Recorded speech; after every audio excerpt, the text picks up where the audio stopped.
conhecer-te mais, pra conhecer-te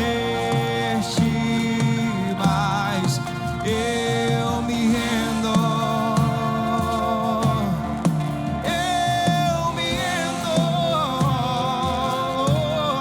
pra conhecer-te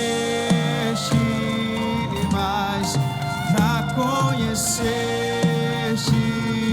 mais.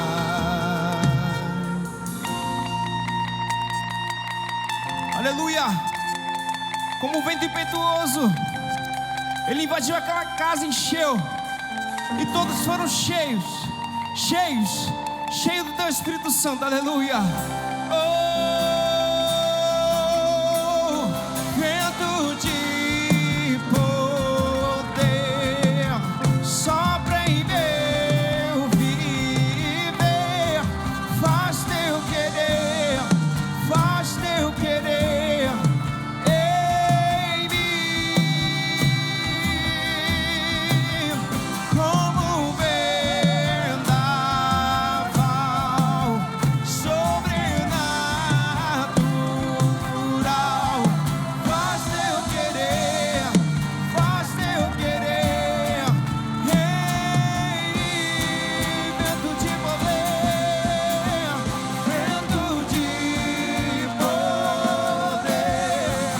sopra em meu viver, faz teu querer em mim, como um vendaval sobrenatural. Faz teu querer em mim, vento de poder,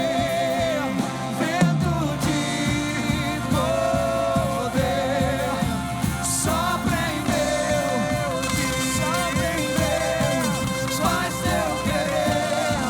faz teu querer em mim, como vendaval sobrenatural. Faz teu querer em mim. Eu me rendo, diga, eu me rendo,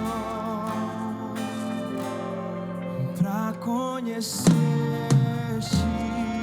mais, pra conhecer-te mais, eu me rendo,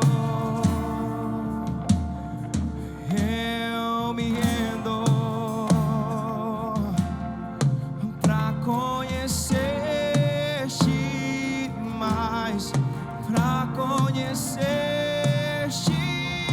mais, eu me rendo, Espírito Santo, nós nos rendemos, pra conhecer-te mais, pra conhecer-te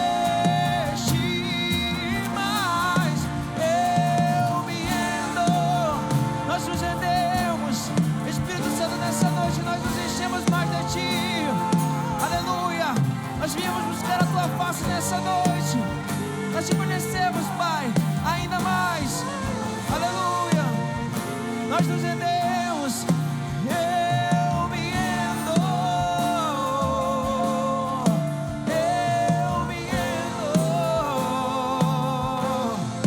pra conhecer-te mais, pra conhecer-te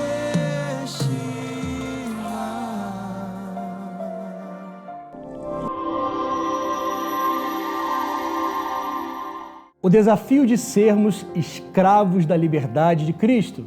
O trecho da Bíblia de hoje está em Gálatas capítulo 5. Para a liberdade foi que Cristo nos libertou, por isso permaneçam firmes e não se submetam de novo ao jugo da escravidão. Versículo 13, porque vocês, irmãos, foram chamados à liberdade, mas não usem a liberdade para dar ocasião à carne. Pelo contrário, sejam servos uns dos outros por amor. A gente precisa entender o que a Bíblia fala sobre essa liberdade, né? A gente vê que existe uma crise, né, entre alguns cristãos de saber como se portar ou o que fazer para ser reconhecido como um cristão. Por exemplo, alguns grupos dizem, não, para você ser cristão, você tem que se vestir desse jeito, você tem que falar desse jeito, você tem que se portar desse jeito, você tem que cultuar desse jeito, você tem que gostar desse tipo de música, você tem que frequentar aquele determinado tipo de igreja. E às vezes algumas pessoas criam essa cartilha que a gente vê a Bíblia não criando em nenhum momento. E a gente vê que por essa crise de identidade, muitas pessoas ficam sem saber como se portar de verdade. Alguns outros têm tentado meio que padronizar como deve ser ali a igreja evangélica ou os evangélicos e obviamente que não vão conseguir porque Jesus age na sua multiforme graça. Ou seja, isso também não é novo. Lá 2000 anos atrás, os apóstolos também tiveram dificuldade com aqueles que iam se convertendo. Como é que eles deveriam agir? Se você lembrar lá no concílio que teve, os apóstolos disseram, diga para os que estão se convertendo agora, os gentios, que eles não precisam fazer as mesmas coisas que os judeus fazem. Diz para eles se absterem das carnes sacrificadas aos ídolos, da prostituição, das relações erradas, enfim. Ou seja, essa dificuldade de saber como se portar, o que o cristão de verdade pode fazer ou não, não é algo novo, é algo muito antigo, realmente. Nós já sabemos disso. 2000 anos se passaram e parece que essa pergunta ainda continua em voga. O que eu sou livre para fazer? O que um cristão pode fazer? Ser escravo da liberdade de Jesus, o que isso significa na prática? Eu sou livre para fazer o que quiser ou eu não posso fazer o que o pastor disse que eu não posso, o que a igreja falou, enfim. Eu quero tentar te ajudar a desanuviar um pouquinho dessa coisa para você lembrar o seguinte, a liberdade que a Bíblia está falando não é uma liberdade apenas das coisas externas, ou seja, de roupa, de comida, de falar, não, é muito mais forte do que isso. Colossenses 1,13 diz que nós fomos libertos do império das trevas e resgatados por Jesus, ou seja, nós somos livres do quê? Do pecado, nós fomos livres de uma vida eterna sem Deus, nós fomos livres da escravidão e do domínio de Satanás e do pecado sobre a nossa vida, ou seja, a liberdade que nós encontramos em Deus é uma liberdade que nos ajuda a viver sobre o pecado. Ou seja, livre não é aquela pessoa que pode fazer tudo, livre é a pessoa que pode fazer tudo e tem o poder de escolher o que quer fazer ou não para agradar a Deus. Às vezes alguém pode dizer assim, você é cristão, você é evangélico, você não pode beber, você não pode ir para farra, você não pode ir para festa. A gente pode fazer o que a gente quiser, mas a gente não faz porque tem coisas que a gente sabe que desagradará o coração de Deus. Então nós temos a liberdade de escolher não viver segundo a carne. Finalizando, a Bíblia diz aqui também em Gálatas 5,19 o seguinte, as obras da carne são conhecidas, são imoralidade sexual, impureza, libertinagem, idolatria, feitiçarias, inimizades, rixas, ciúmes, iras, discórdias, divisões, facções, invejas, bebedeiras, orgias e coisas semelhantes a estas. Declaro, como já disse antes, que aqueles que praticam tais coisas não herdarão o reino de Deus.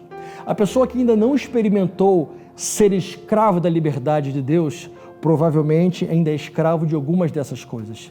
Mas o que Jesus quer fazer com a nossa vida é nos libertar do poder das trevas, nos libertar do poder do pecado e nos fazer andar sobre todas essas coisas e não sob o domínio delas. A liberdade que Jesus nos dá é de tirar do pecado, de tirar do reino das trevas e nos levar para o reino da luz, para vivermos uma vida que agrada a Deus. Que Deus abençoe a sua vida. Decida ser um escravo da liberdade de Jesus. Deus abençoe. Chegamos ao final de mais um programa Vida com Deus. Muito obrigado você que nos segue nas redes sociais. Se você nos segue ainda está perdendo tempo, olha aí no YouTube, Facebook, Instagram, vai lá, corre lá e nos segue. E você que nos assiste, muito obrigado. Vamos orar?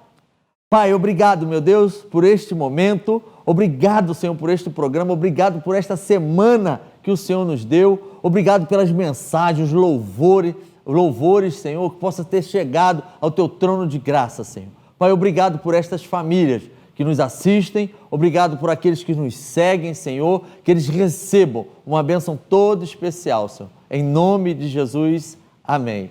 Até o próximo programa.